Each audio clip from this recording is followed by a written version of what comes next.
Shalom para pemirsa sekalian, senang sekali saya Pendeta Rubin Adi Abraham bisa menjumpai Anda lagi dalam program Nilai Kehidupan. Hari ini saya akan menyampaikan firman dengan judul Masalah Keuangan dalam Rumah Tangga.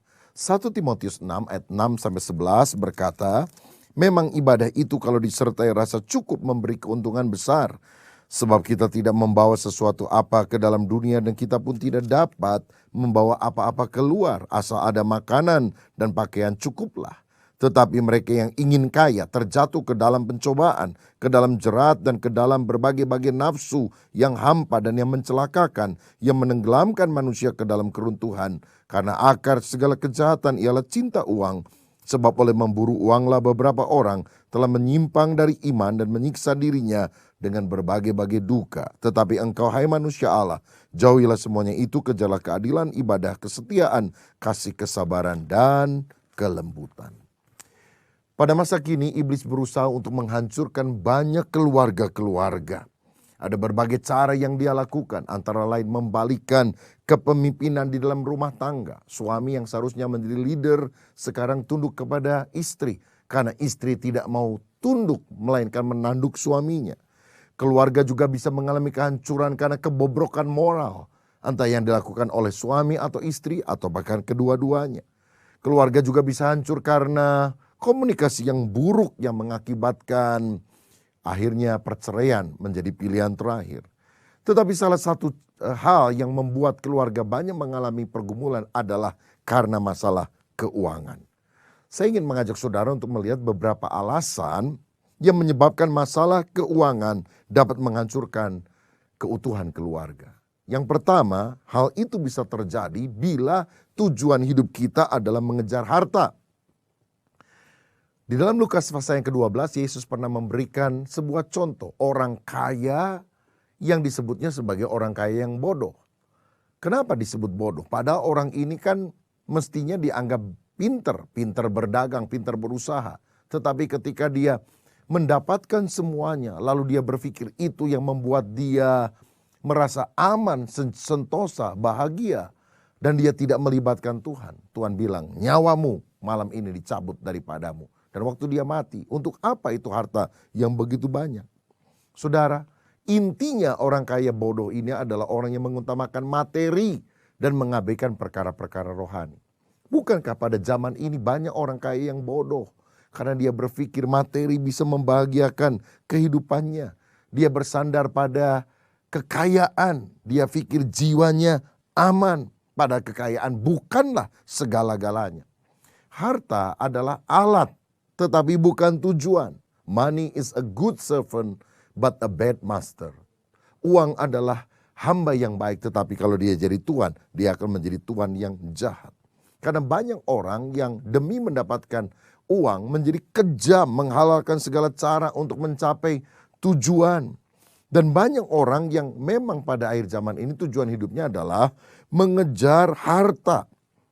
Pada masa kini ada banyak orang kalau di dalam gereja bisa nyanyi. Yang terutama di dalam hidup ini meninggikan nama Yesus. Itu kalau di gereja. Kalau di luar gereja dia bilang yang penting cari duit. Kalau nggak punya duit repot kita. Akibatnya tujuan hidupnya mengejar harta. Dan kadang-kadang suami kejar harta dengan bekerja.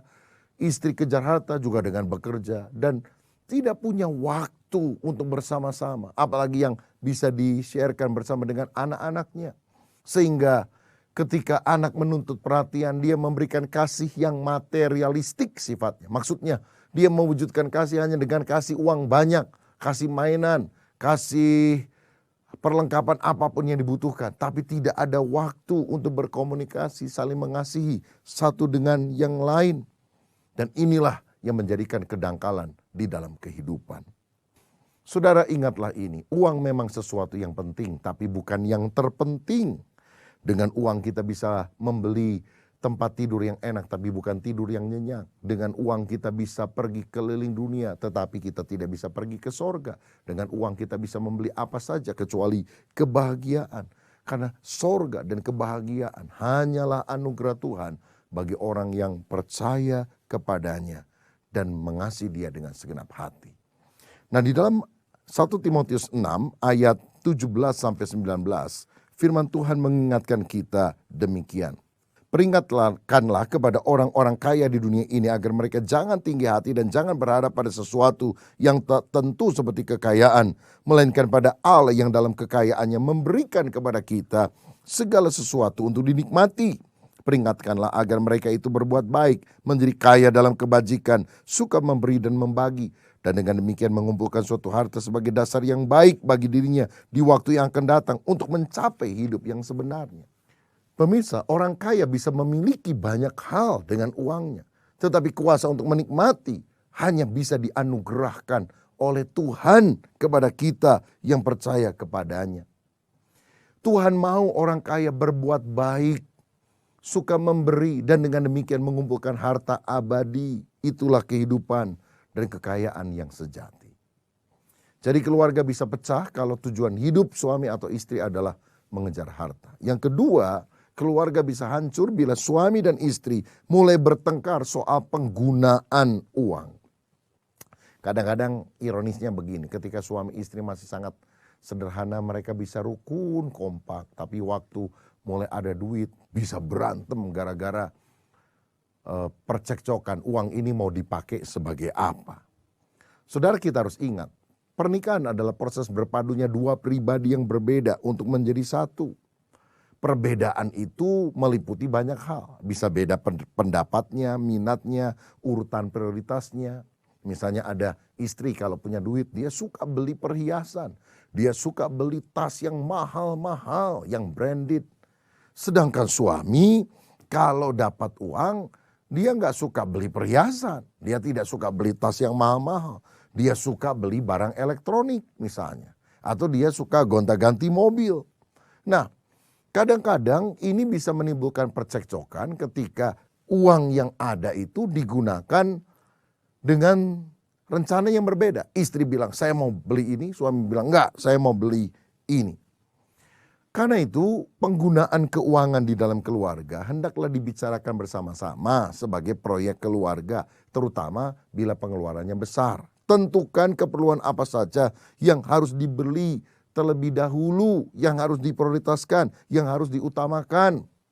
Apakah kita mau mencicil rumah, ataukah beli mobil, atau beli perabot rumah tangga yang cukup mahal, didiskusikan. Dan ingat, doa terlebih dahulu, supaya bukan hanya keinginan sesaat, tapi benar-benar benda-benda itu bisa digunakan supaya bisa menopang keutuhan di dalam keluarga. Jangan keutuhan keluarga gara-gara ribut masalah benda malah menjadi hancur. Yang ketiga, saudara, masalah dalam keluarga bisa terjadi dalam kaitan dengan keuangan bila kita punya hutang dalam jumlah besar. Hutang yang kita miliki akan mengakibatkan kita khawatir nggak bisa bayar, menjadi stres. Dan kalau ini terjadi kita bisa marah satu dengan yang lain dengan tidak karuan. Anggota keluarga yang seharusnya dikasihi menjadi sasaran kemarahan kita. Maksudnya awalnya sih memang supaya demi kebahagiaan keluarga. Kita kredit, kita utang untuk beli TV, beli mobil, beli rumah dengan ngutang sana, ngutang sini. Supaya maksudnya kalau punya barang itu mudah-mudahan keluarga bahagia. Ternyata rumah tangga bukannya bahagia, tambah tidak bahagia karena ada beban yang harus dilunasi. Nah, seringkali hutang ini menumpuk karena berbagai alasan. Yang pertama, karena gaya hidup terlalu mewah. Misalnya, terlalu suka makan di luar, di restoran yang mahal-mahal. Atau menikmati liburan yang mahal-mahal. Ya sekarang ini ada pesawat yang memang murah sekali. Pesawatnya murah tapi hotelnya tidak murah. Belanjanya tidak murah. Dan keperluan yang lain juga tidak murah. Ini kita perlu pikirkan. Jangan gaya hidup kita terlalu mewah. Ada orang yang punya hobinya itu membutuhkan pengeluaran yang banyak sekali. Ada juga orang yang maunya senang-senang untuk diri sendiri. Dalam Amsal 21 ayat 17 firman Allah berkata demikian. Amsal 21 ayat 17. Orang yang suka bersenang-senang akan berkekurangan. Orang yang gemar kepada minyak dan anggur tidak akan menjadi kaya. Kenapa? Karena uangnya habis untuk membeli hal-hal yang merupakan kemewahan tersebut.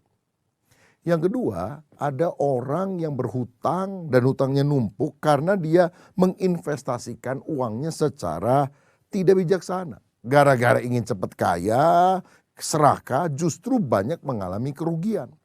Kalau kita tidak terlalu paham masalah investasi di satu hal, jangan gampang percaya.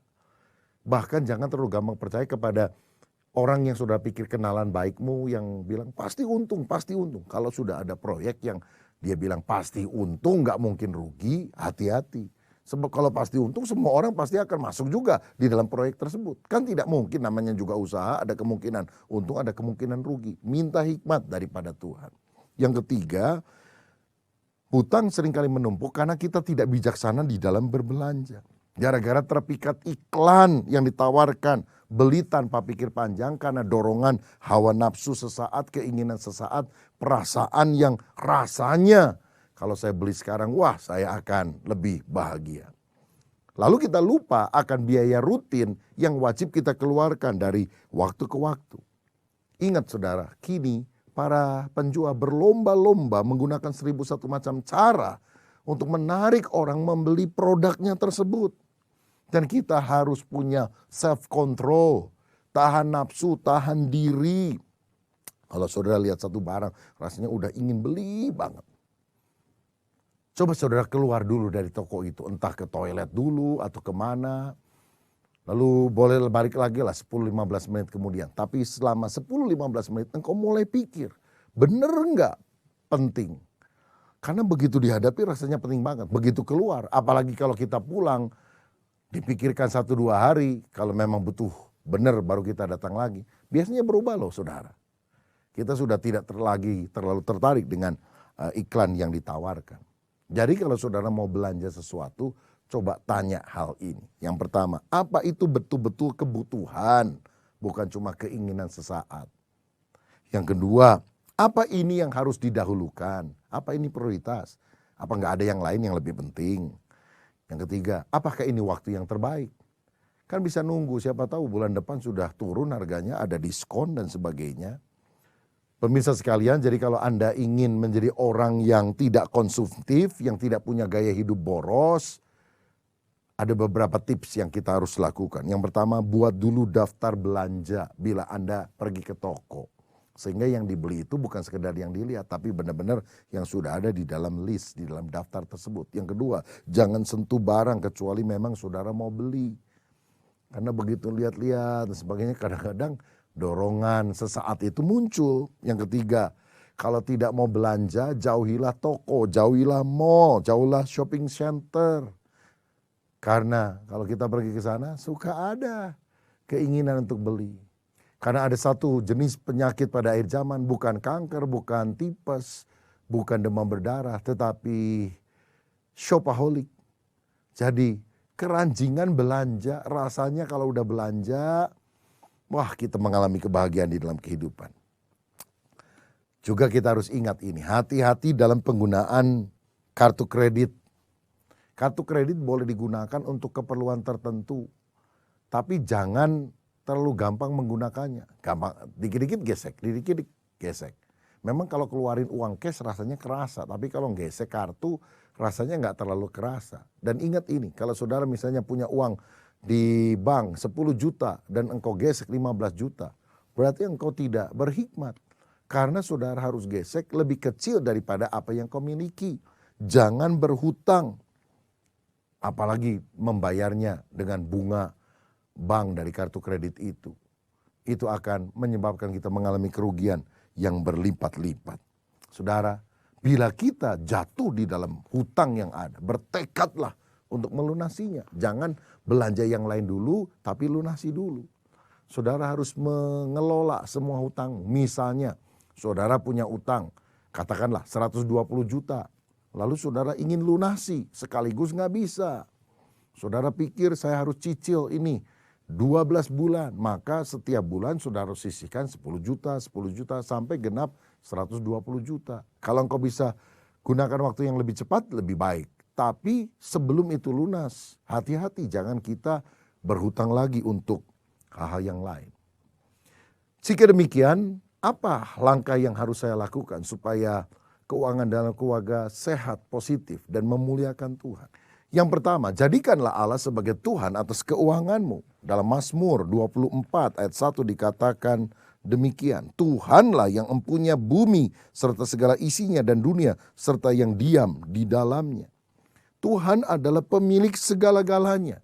Kita ini hanya punya hak pakai, bukan hak milik. Dia adalah owner, kita adalah manajer. Maka kita harus sadar kalau kita bisa memiliki sesuatu itu karena karunia Tuhan, bukan hasil keringat kita sendiri. Tuhan mau juga kita bertanggung jawab atas harta yang Dia titipkan kepada kita. Karena Dia kan pemiliknya, kita hanyalah pengelolanya. Karena itu kita harus bertanggung jawab untuk apa yang telah dititipkan kepada kita. Saudara, gunakanlah prinsip-prinsip Alkitab dalam mengatur keuangan. Mungkin saudara bilang, mengatur uang itu kan soal duniawi. Siapa bilang? Saudara tahu 2/3 dari perumpamaan yang Yesus gunakan di dalam Alkitab itu ternyata menyinggung tentang penggunaan uang dengan benar. Bicara tentang masalah harta benda. Sehingga ini juga harus dikelola dengan baik. Saudara belajar mengutamakan Tuhan melalui persembahanmu dan persepuluhanmu yang adalah milik Tuhan. Bukankah Amsal 3 ayat 9 dan 10 berkata, muliakanlah Tuhan dengan hartamu dan dengan hasil pertama dari segala penghasilanmu. Maka lumbung-lumbungmu akan diisi penuh melimpah dan bejana pemerahanmu akan meluap dengan air buah anggurnya. Kalau saudara mengutamakan Tuhan, belajar memberi persembahan, itu tingkap langit Tuhan akan buka loh. Bahkan dalam Maleakhi 3 ayat 10 dikatakan, bawalah persembahan persepuluhan ke dalam rumah perbendaharaan supaya ada makanan di rumahku dan ujilah aku. Apakah aku tidak akan membukakan tingkap langit bagimu dan mencurahkan berkat kepadamu sampai berkelimpahan. Kalau kita mengembalikan persepuluhan, memberikan persembahan dari hati yang paling dalam sebagai kesadaran bahwa Tuhan adalah pemilik segala-galanya, maka kita melihat kesempatan-kesempatan yang luar biasa Tuhan akan buka bagi kita. Kan itu saudaraku, utamakanlah perkara-perkara rohani yang sifatnya kekal. Ingatlah yang kita miliki di dunia itu sesuatu yang fana. Tapi apa yang kita tabur di ladang Tuhan itu punya nilai kekal sampai selama-lamanya. Belajarlah percaya bahwa Tuhan itu mencukupkan segala kebutuhan hidup saudara. Bila kita taat kepada Dia, tentu kita harus melakukan bagian kita. Rajin, bekerja dengan segenap hati, melakukan apa yang kita bisa lakukan. Sambil berdoa agar Tuhan juga memberkati usaha kita ini. Dan yang kedua, yang terakhir, untuk memiliki keuangan yang sehat selain menjadikan Allah sebagai Tuhan atas keuangan, kita juga harus hidup berpada dengan apa yang ada. 1 Timotius 6 ayat 6-8 tadi mengajarkan hal itu. Jika hidup ini disertai dengan rasa cukup, maka kita akan mendapatkan berkat yang luar biasa. Cukupkan dirimu dengan berkat yang ada padamu. Kalau penghasilan saudara 10 juta, pengeluaranmu 15 juta, itu namanya tidak bertobat.